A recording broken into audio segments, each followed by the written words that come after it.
I wonder if Secretary Austin exercised that common sense and rationality when he dispatched General Kurilla to the Israelis.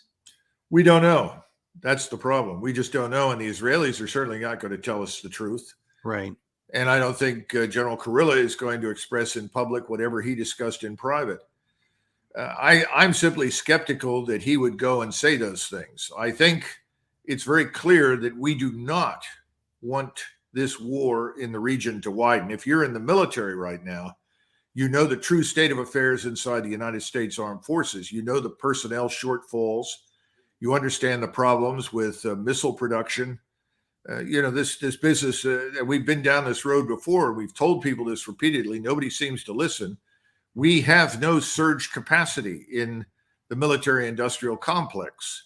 In other words, just because the president says, I want you to produce 500 missiles next month, it can't be done.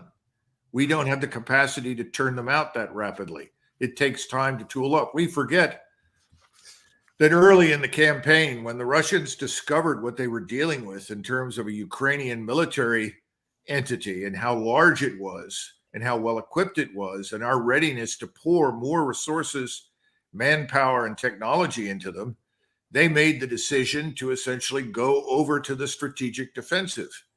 That gave them time to build up, to expand, to reinvigorate their scientific, industrial, military power. And they've done it. We've never been through that. We've never paused. We've never stopped and said, before we do something, we might want to consider doing the following. We've never done that.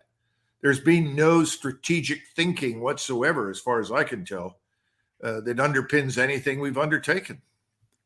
Colonel, what I'm taking from what you're saying is that American forces are not prepared to fight a war in Eastern Europe with other NATO soldiers against Russia, and are not prepared to fight alongside IDF against Hezbollah. Yeah, that's right. We aren't. We don't have the manpower. The forces aren't organized, trained, and equipped to fight. We don't have the unified military command structure to give direction. We're not prepared for this. And I think Secretary Austin has privately conveyed this message.